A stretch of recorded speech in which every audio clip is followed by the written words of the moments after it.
Hello, I'm Kavita Puri. I'm from the BBC, and I'm going to be talking about the partition of British India and the subsequent migrations that happened after that.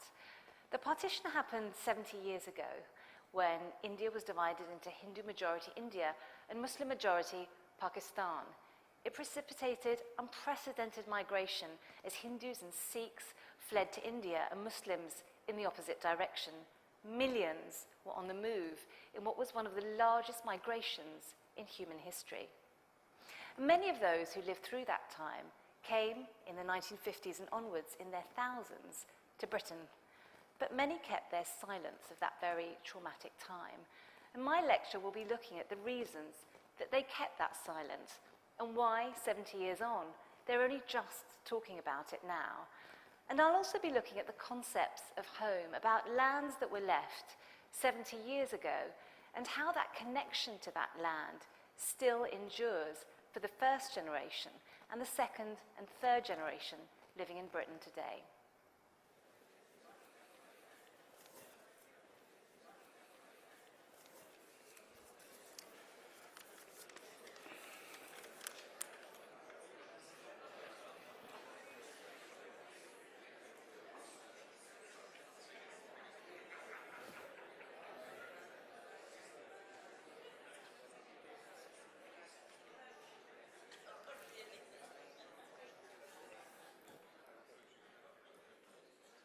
On behalf of Darwin College and the Master, who sends her good wishes from a somewhat cyclone-riven New Zealand, good evening and welcome. In our first 5 lectures in this series on migration, we have visited Africa, Asia, Europe, and Central America. We have homed in on immigration detention centres, refugee camps, and the dense urban periphery. Today we move to South Asia and the larger political process, in particular partition along lines of religious ideology and its consequences. Kavita Puri is a distinguished broadcaster with many outstanding programmes to her credit, including the widely acclaimed £3 in My Pocket and Partition Voices, as well as such groundbreaking documentaries as Starving Yemen, The Killing of Farkhunda, and Freedom and Fear in Myanmar. In 2015, Kavita dedicated her Journalist of the Year award to the generations of immigrants, her own family included, who made the brave journey to the UK. It gives me great pleasure to invite Kavita Puri to deliver the 6th Darwin Lecture in our 2018 series entitled The Partition of India and Migrations. Kavita Puri. Thank you.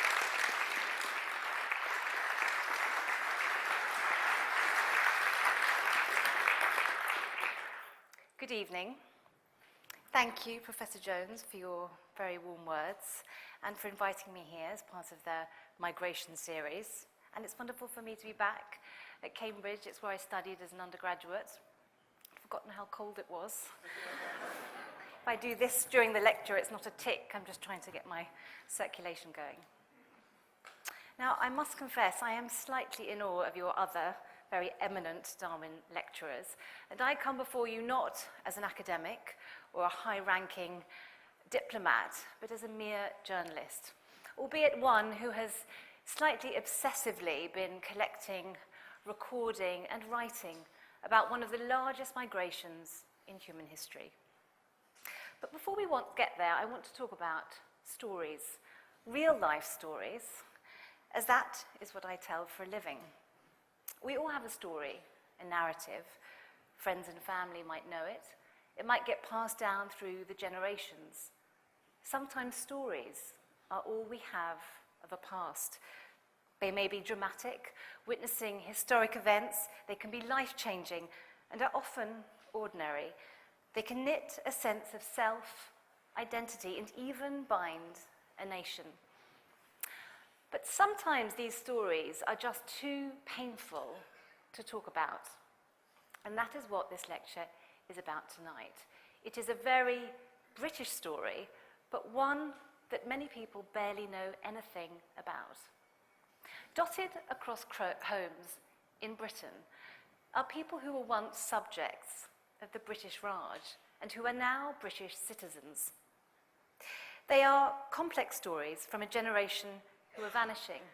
And this lecture will look at these people who witnessed the end of empire when India was divided into Hindu-majority India and Muslim-majority Pakistan.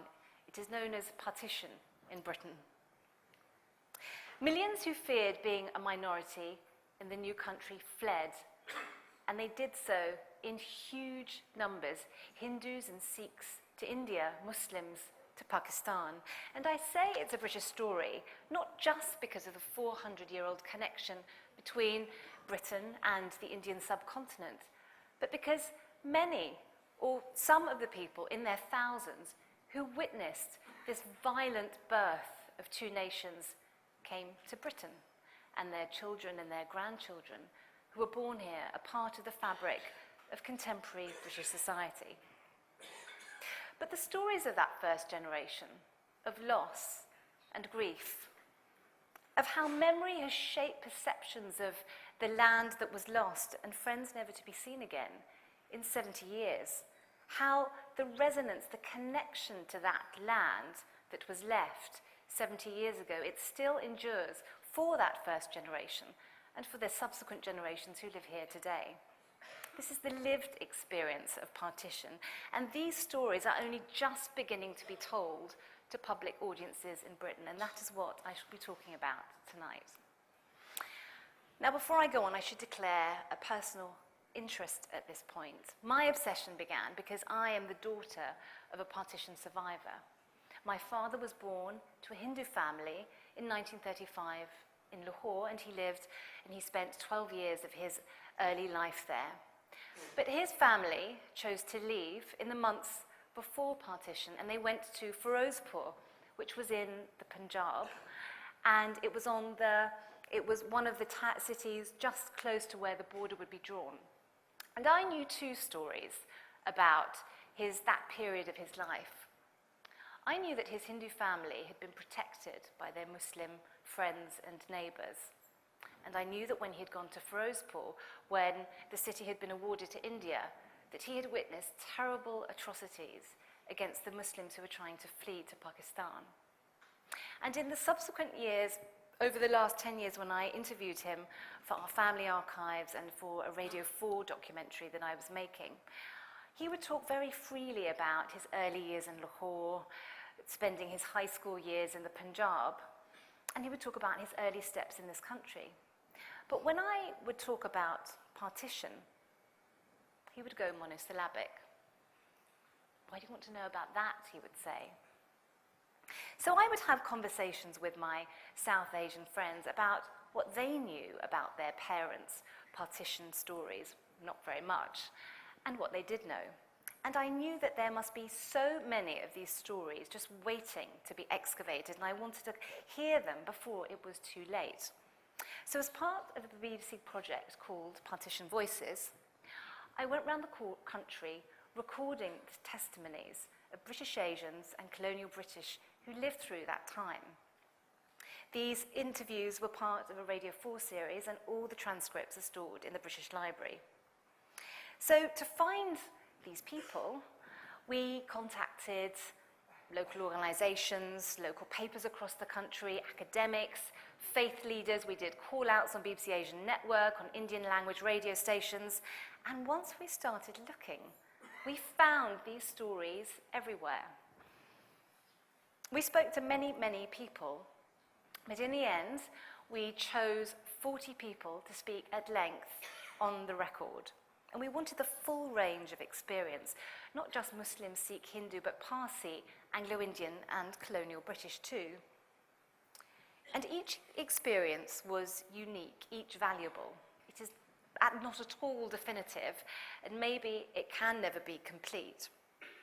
And as we would meet our interviewees, they would say to us, "Why do you want to talk to us? I am not Jinnah or Gandhi or Nehru. What would you want to hear about my experience?" And then they would talk. And they would tell you the most epic story fit for a Hollywood movie. And often people talking would be saying the words out loud for the first time. And it was a very raw and painful experience often, and it was a huge privilege to be able to hear these stories. And their children and their grandchildren, who would often sit quite silently in the corner, would sit stunned. Maybe they'd heard fragments of these stories, but they hadn't heard the whole picture. And there was a huge poignancy in hearing these stories, because a lot of these people only have a few years left to share their experiences.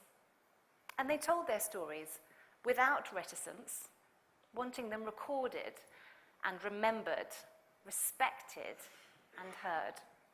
And all I could think was, how could you have kept these stories locked away for 70 years? So, what is partition? Now, I spent a lot of time in the run-up to the 70th anniversary trying to persuade program makers to realize that this was a really important anniversary. And after that, I no longer assume that even a very well-informed audience, people know about this bit of 20th century history. It is a contested bit of history, but historians do agree on some facts. In the centuries before partition, religious groups had coexisted. In the regions of Bengal and the Punjab, which would be later partitioned, people shared a common language, traditions, and culture. Ties to your land could be stronger than ties to your religion. Of course, there were differences. There were no intermarriage between Muslims, Sikhs, and Hindus. Most Hindus did not eat at the home of Muslims. There were socio and economic differences. By and large, Hindus had greater prosperity. And there were cases of localized outbreaks of communal trouble. But by and large, people lived together in relative peace, side by side, for centuries. But in the years running up to partition, because predominantly, as many have discussed, because of the divide and rule policy exercised by the British, religious identity was becoming much more polarized, and there were two visions of independence that were becoming politicized along religious lines.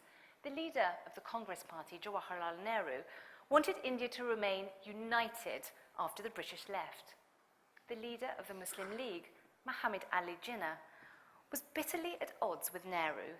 He felt India's 100 million Muslims, a quarter of its population, would be marginalized by the Hindu majority.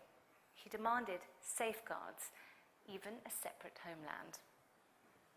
So I want to show you a still from 1946, August. This is Calcutta. And these are the Calcutta police using tear gas to disperse rioters.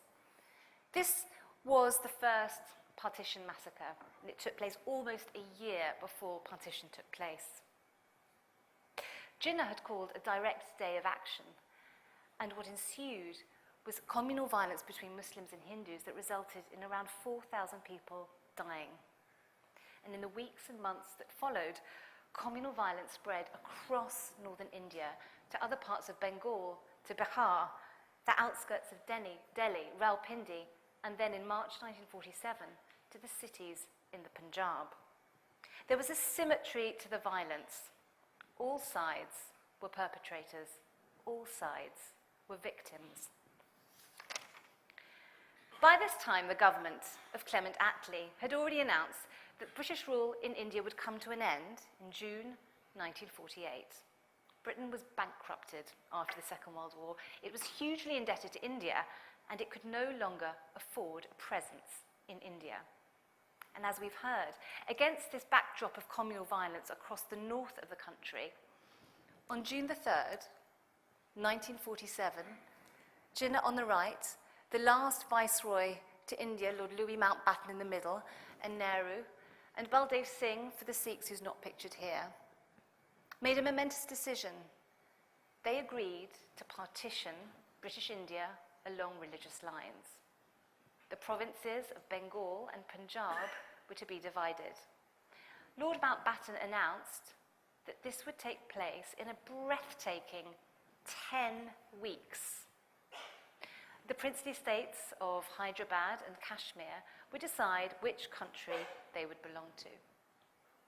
Sir Cyril Radcliffe, a London lawyer, came to India in early July and stayed at Lord Mountbatten's residence, Viceroy's house, and surrounded himself with out-of-date maps and census information.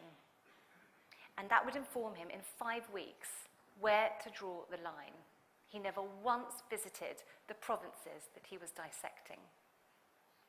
On August the 15th, 1947, partition and independence, which would be forever twinned, took place. And astonishingly, millions of people had no idea where the line would be drawn. They didn't know if they were in India or Pakistan. The border was only released 2 days later, on August the 17th, 1947. Now, this is the map of Punjab, and you can see how it was divided. And in the days before partition, rumours were swirling over which cities, which places would be in which country.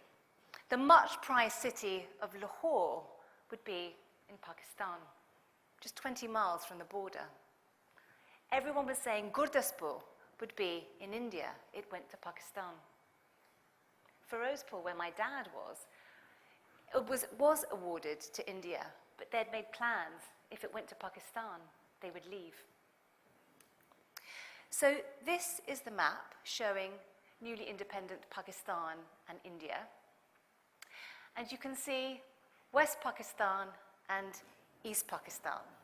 So Pakistan was made up of West Punjab, Sindh province, the Northwest province, Balochistan, and East Bengal, which you can see here. There was 1,000 miles approximately between East and West. To get from the main ports of Karachi to Chittagong took 5 days. Jinnah described his new country as truncated, moth-eaten territory. The flow of refugees, Sikhs and Hindus to India, Muslims to Pakistan, had already begun prior to partition. But what happened after independence, neither fledgling government nor the colonial authorities had foreseen. Millions were now on the move at the time of partition, mostly from Punjab, and it's estimated around 10 to 12 million people around the months of partition were moving.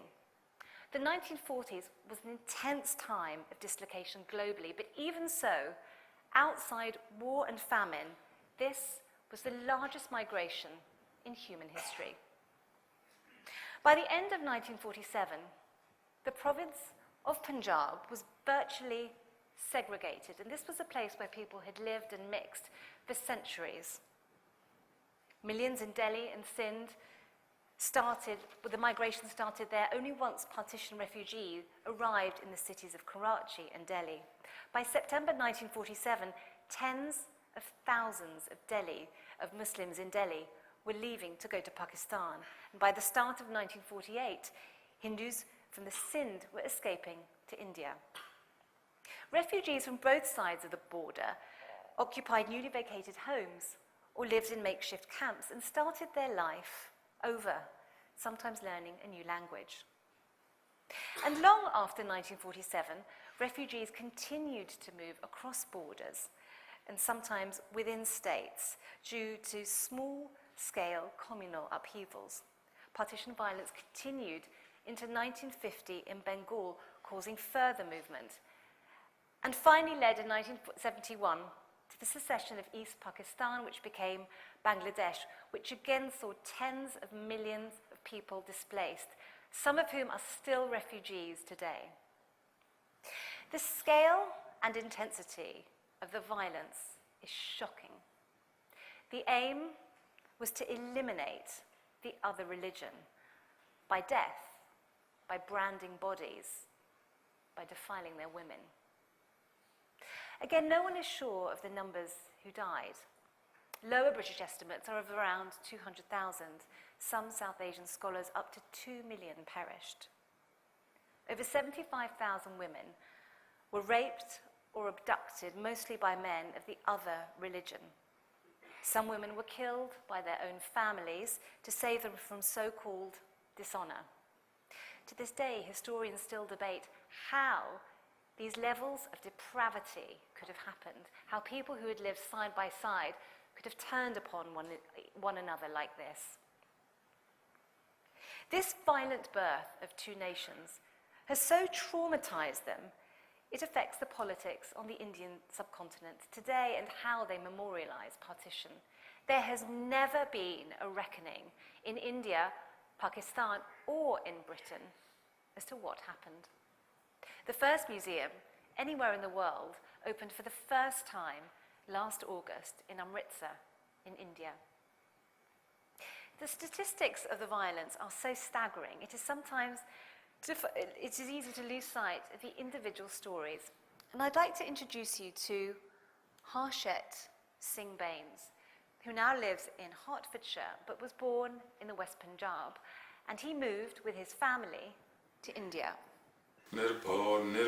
When we were told to start walking, at that time we didn't realize we were going to India. Literally, one day we were quite happy, and in the evening we were made to just leave the house and walk.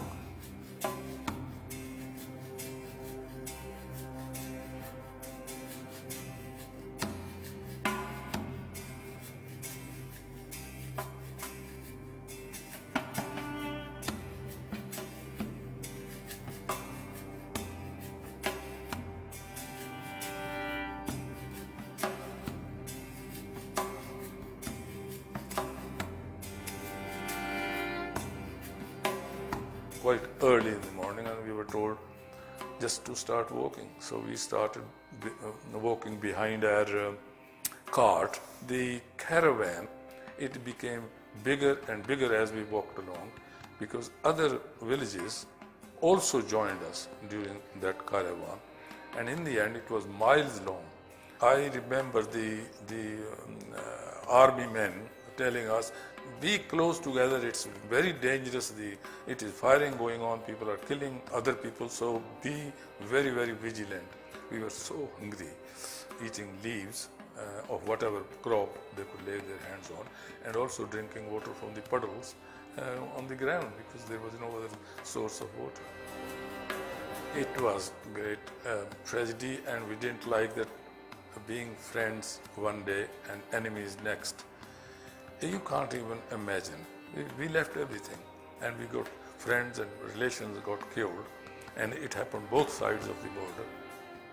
Although we got independence, they say, oh, we are independent now, but what good it was when you have lost everything.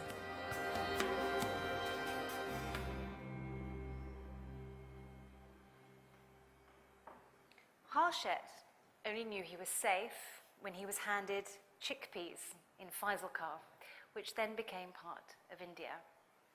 He and his family thought they were just leaving temporarily, that they would go back. His father handed the keys of the house to their Muslim neighbor with instructions of when and how to feed the animals. None of them ever went back again. Harshet came to Britain in the 1950s and has lived here ever since. And South Asians have a long history in Britain that predates partition. But post-war migration assumed a volume and scale not seen before. And there is a link between partition and migration to Britain. The areas of the Indian and Pakistani Punjab and Pakistani-administered Kashmir, which were greatly disturbed by partition, were major contributors to the emigrant flow to Britain. The region of Sylhet, then part of East Pakistan, now Bangladesh, had a tradition of emigration over the northern border into the Indian state of Assam, a flow that was reversed after partition.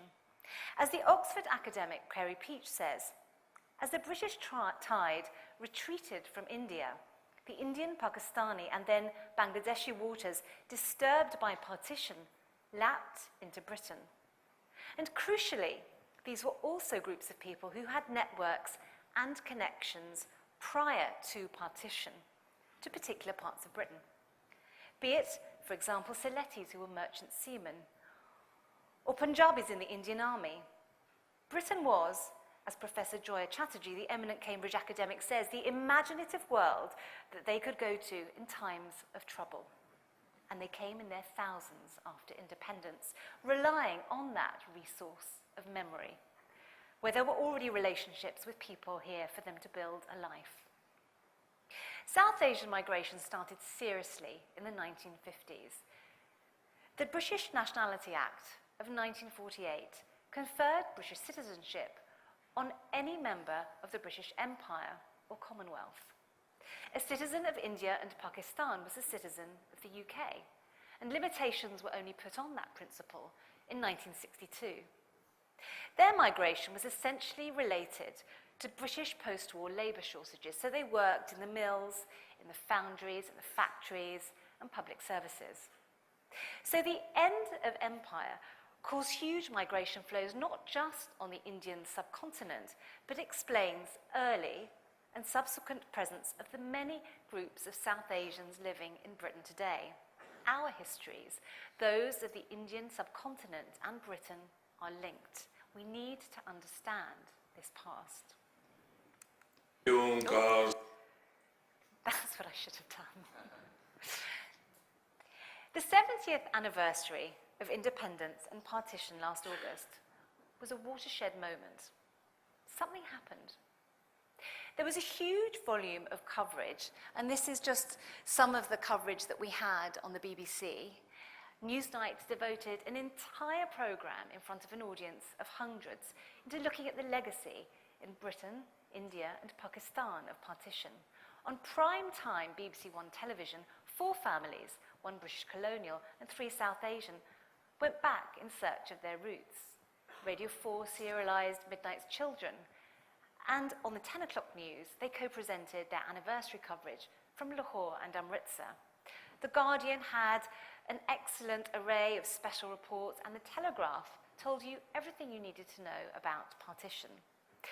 I'd looked into previous anniversaries, and this was by far the most sensitive, thorough, and extensive, and was given prominence in all the schedules and newspapers. Most British people consuming these kind of programmes were shocked at what had happened and that they didn't know. They were shocked at the scale and fervour of the violence and the shambolic nature of the British departure from India. Some British South Asians were surprised too. They knew little of this history, and it prompted many questions and conversations within families. People contacted me after my radio programme. One woman got in touch to say her 89-year-old father shared what she called his awful story for the first time after listening to the programmes. There'd been a catalyst for him to talk about his own experiences. And she added, how he'd kept quiet for 70 years, I don't know. But all these programmes did something else. It showed all sides. One person who wrote into the BBC said, I had no idea the other side suffered too. But why this coverage now? Why were people finally talking about it? Well, I think there are a number of reasons. This is probably the last big anniversary where the people who lived through it can talk about it. It's their last chance. I think the South Asian community, the second and third generation, they're curious about their history and how it informs their identity. Some of them are powerful commissioners who understood the importance of this story. And as Brexit looms and the country is going through huge changes, I do wonder if there's some curiosity about why and how Britain's last big retreat from empire happened. But I think finally, and most importantly, we are asking and we're finally listening. And it's about time. A public space was created where people could talk about their experiences, and oral history projects are now happening across the country. It's a race against time. But there's been silence here, as in India and Pakistan, but the silence here has happened for different reasons. Many who came here in the years after partition were just trying to get on with their lives. They had different battles to fight in order to be accepted into the country here. There wasn't much time. to dwell on the past. And unlike back home, they were fighting together, Indians and Pakistanis, be it in the Indian Workers' Association in Britain for workers' rights or in the fight against racism. Here, they were all lumped together as Asians. No one saw the differences so exposed on the Indian subcontinent. And their children and their grandchildren knew little of life back home, so why talk about it? But there was institutional silence here as well. No one talks of partition, the ensuing migration and violence. No one talks about the end of empire or even empire. And for my father, it was simple. Why would you burden your children? But there is another reason too. In partition, there were perpetrators on all sides. There must be perpetrators within people's families too. How do you begin to talk about that? So for all these reasons, there was silence. Yet even silence can be noisy. And there were signs. The unity, the political unity between different South Asian groups was fragile and dissipated by the early 1980s. And prejudices continued. Don't marry a Muslim, don't marry a Hindu. But there were other clues too. When people gathered together, they would talk about home. Yet home might not be the place where extended family members lived on the Indian subcontinent. Home could be the enemy territory. So during this anniversary, conversations were beginning and silence was breaking as the subsequent generations in Britain wanted answers to some of these questions. I want to introduce you to Iftikhar Ahmed. He's lived in Brighton since 1951, and inside his very ordinary Victorian home, he told me an extraordinary story of his flight from Delhi to Lahore in September 1947, a story that his son Nick had only recently learnt of. A dream, a bad dream that I don't want to think about it.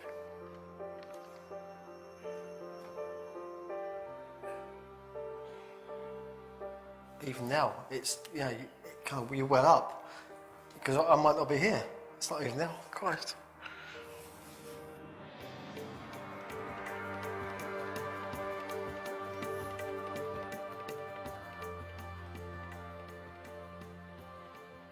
Independence Day was, for us, it was so beautiful.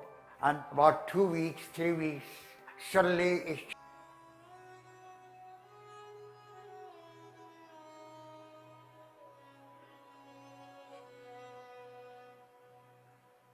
children's, women's, all cut up their faces, and women's base are cut up, all the details see it. I took off from there and I will look back again. Lahore was all burnt. That's what the Pakistani did.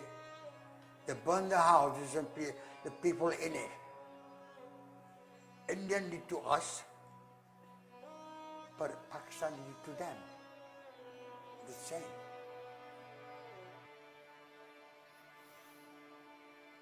To hear these stories, and then to imagine how anyone could go through that on your own. No parents, no one to protect you as still a child.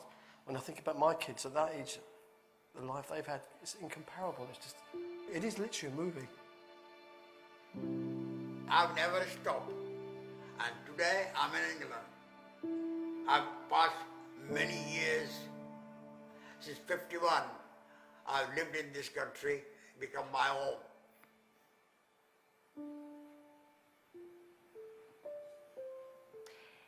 Iftikhar is with the help of his son Nick, now writing the story of his life. His birth in British India, his flight to the new country of Pakistan, and then his migration here to Britain, the home of his former colonial ruler, the place his children and grandchildren were born. So why does it matter? Why should we collect these stories of double migration in Britain? Some will say, how 70 years on Can we trust these stories? Urvashi Bhattalia, one of the foremost oral history chroniclers of partition, raised this question at the beginning of her seminal book, The Other Side of Silence. She says, "I have come to believe that there is no way we can begin to understand what partition was about unless we look at how people remember it.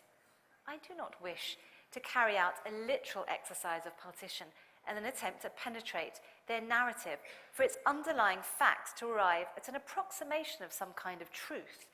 Instead, I wish to look at the memories themselves, even if they are shifting, changing, unreliable." She quotes James Young, a Holocaust historian, who says, "Whatever fictions emerge from the survivors' accounts are not deviations from the truth, but a part of that truth in that particular version." Anindya Rao Chowdhury from St Andrews University, who's gathered an impressive number of testimonies for his academic study here and in India and Pakistan, agrees.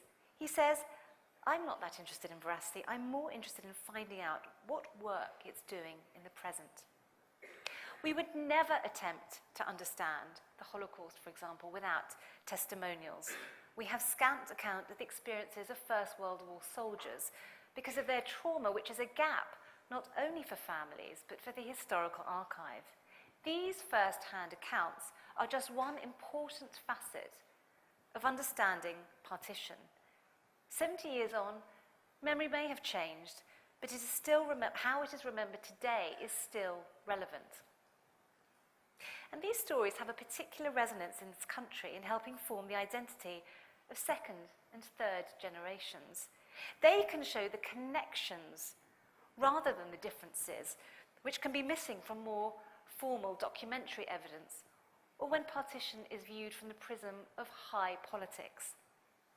The lived stories, the details can tell you so much. Dr. Anindya Rao Chowdhury said to me, "Not everyone remembers the macro horror of partition, the macro political story. Sometimes they just remember the girl they used to fancy and had to leave behind." And that is a brilliant introduction to Raj Daswani. The parting of each other was most, I would say, live together, get married to each other.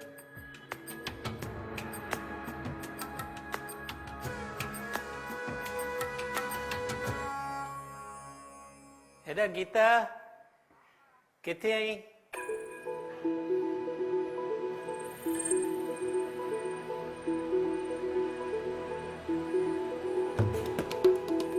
Immediately with the first glimpse, I could feel that she is same as Yasmin. Her features were same, her skin color was same, her curly hairs were same. Slowly we came nearer to each other and got married in 1958. So he used to chase me. I played a trick. Lot of tricks. He came to me, I want to learn the Hindi. Yeah. So then he just pretended to help me in that, though he wasn't good at his studies himself. So that's how We he came played together. a lot of tricks. Yeah.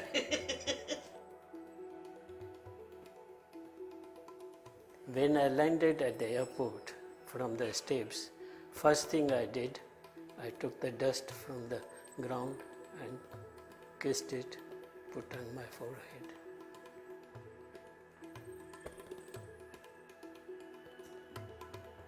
Of course, I couldn't forget my Yasmin.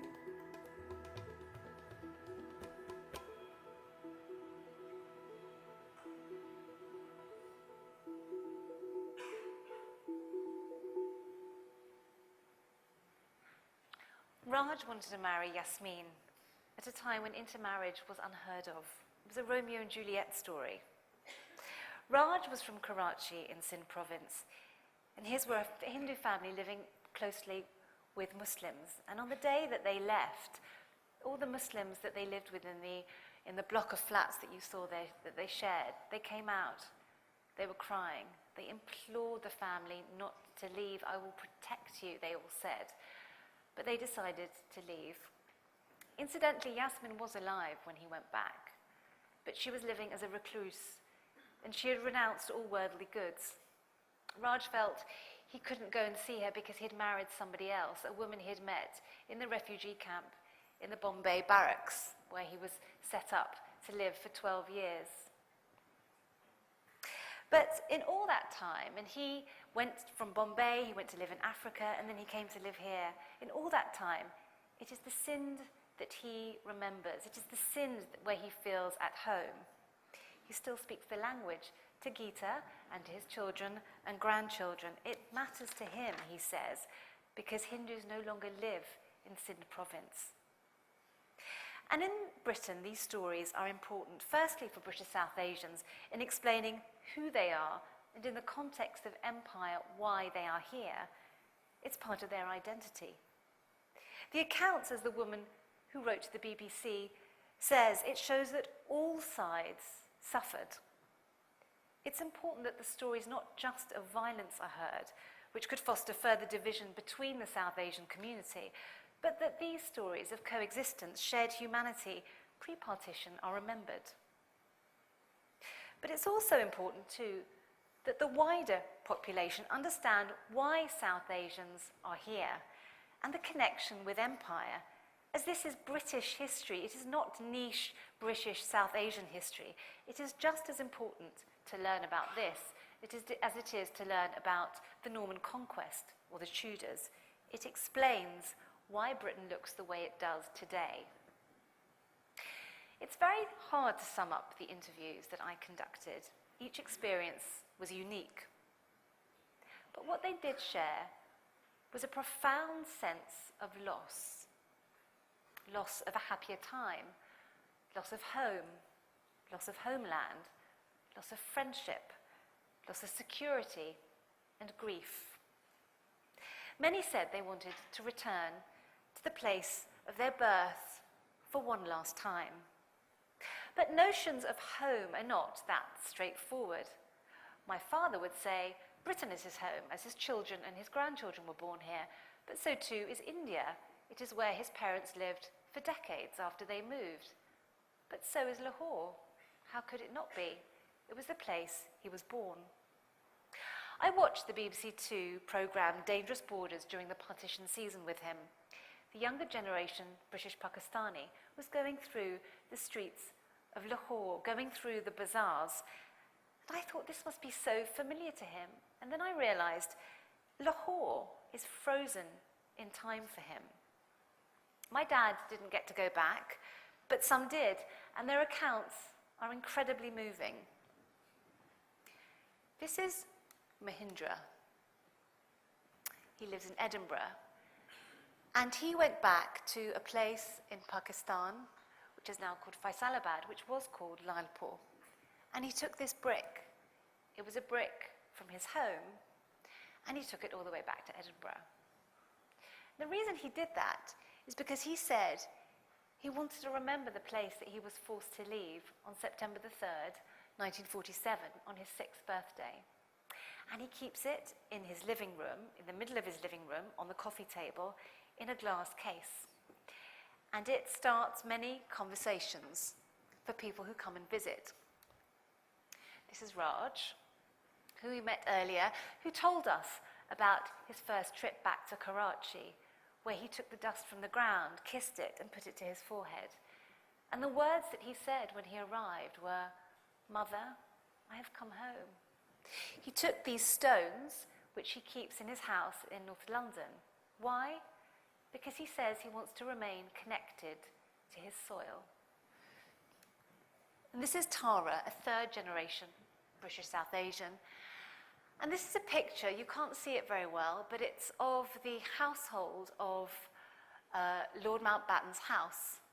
And she discovered that her grandfather worked for Lord Mountbatten, something he never talked about. She then discovered that his family were actually from Pakistan and had to migrate during partition. And in his house was a tile that was slightly mismatched, and it was a tile from their house in Pakistan. Now, members of their family live all around the world. The grandfather has subsequently passed away, but they want to keep and preserve that tile. It's all they have from that time. Bricks, stone, a tile. These people were lucky to have a tangible reminder from that time. It is touching and very poignant to see elderly people or children and grandchildren holding on to these scraps of a former life. And in many cases, even though you may have migrated once back in 1947 and then migrated here to Britain, that connection to the place where you were born still endures. It goes back to a time before partition, borders, and division. It's a time of shared humanity, and what lasts and still lasts is language and culture, be it food, music, traditions. I want to play you some more clips from my radio programme. And it's Iftikhar Ahmed, followed by Mahindra, who we saw earlier with his brick. I'm Indian. India was my home. India was mine as well.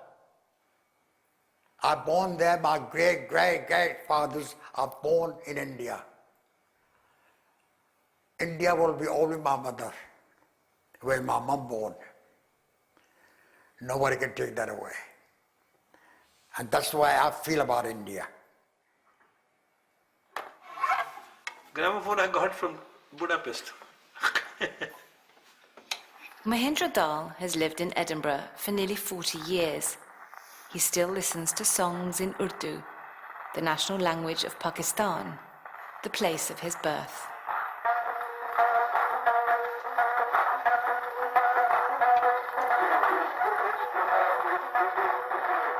You love Urdu music.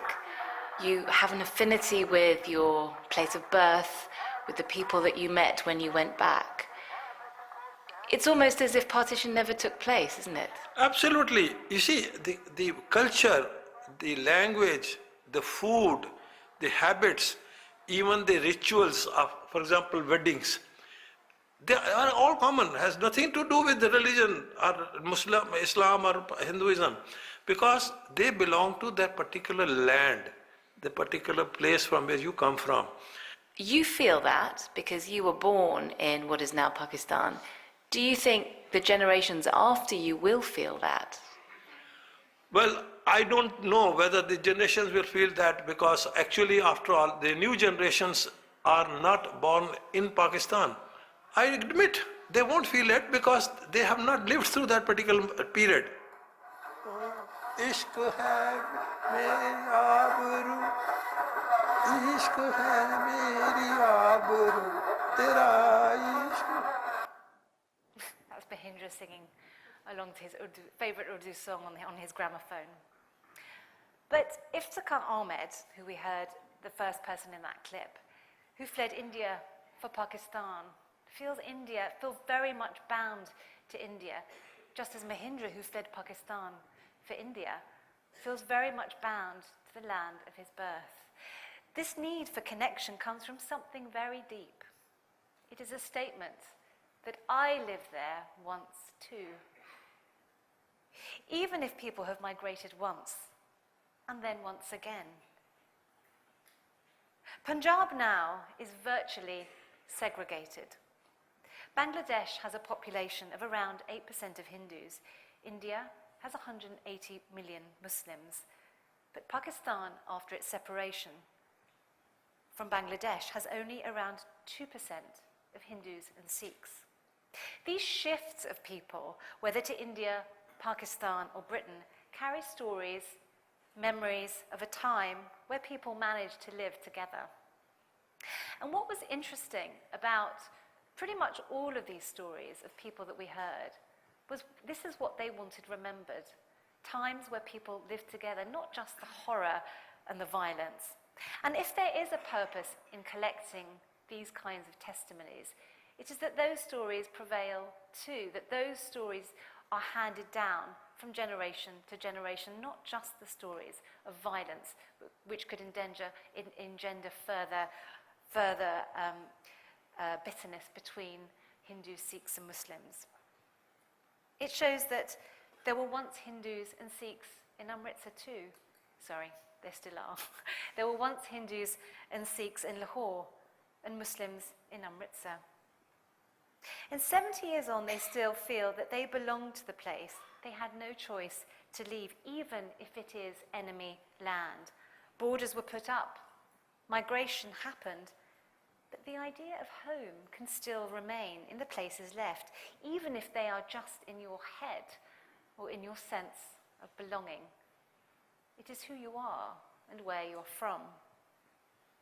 But will that carry on with the next generation? Some in the second and third generation in Britain are trying to piece stories of their parents and grandparents together. And the picture they discover is a complex one, where attachments do remain. And through these discoveries, perhaps these memories too may last through the next generations. But who knows for how long? My father did end up telling me his stories and what he'd seen, and it was pretty awful. And I understood then why he had kept his silence. But something else occurred to me. I had always wondered how he could have come to Britain in 1959. He had a good job in India. He went to Middlesbrough.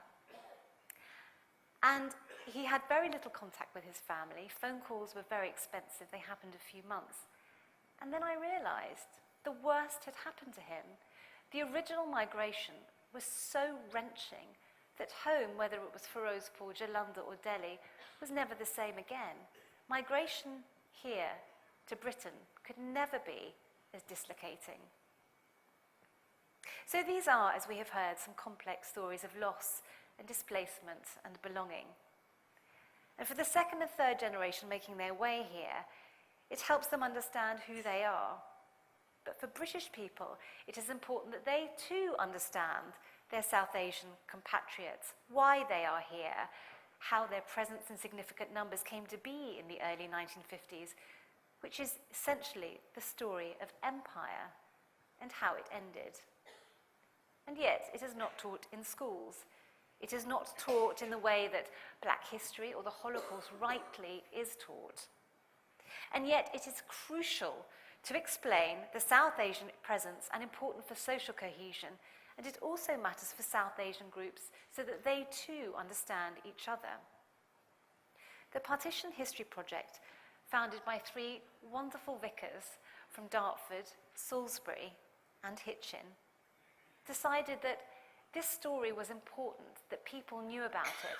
And working with the Runnymede Trust, they piloted the teaching of partition in 4 schools in Luton and Hitchin. The purpose to raise awareness and deepen public understanding of the historical circumstances around partition, the subsequent consequences of migration, displacement, and loss of life. The Trust found that teaching history of partition in this way is a high-yield opportunity for schools to address a number of issues, including Britain's relationship with the former colonies, community cohesion, religious pluralism, and migration. And the hope is that this pilot will be rolled out to other schools too. So the migration that followed partition still has ramifications on the Indian subcontinent and for the diaspora living in our country today. And yet we're only just learning of it. The threat of partition, and then partition itself, sparked the epic tide of humanity who were on the move in August 1947, and then subsequent migrations here to Britain. Partition was devastating for so many, many families, and even 70 years on, people around our countries and their families are only just beginning to come to terms with what it means to lose your home all their years ago. So next time you meet an elderly Indian, Pakistani or Bangladeshi, ask them. Ask them what happened to them 70 years ago, and you may hear an extraordinary story.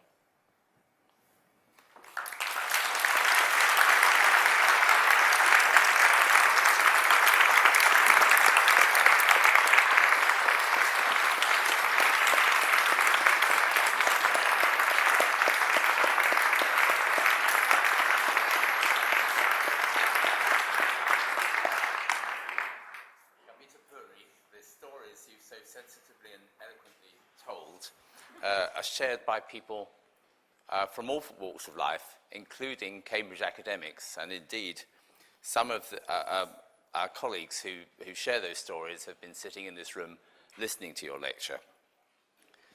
I feel I know those colleagues better, and to connect to your last point, I feel I understand my own culture's history better. For that, thank you.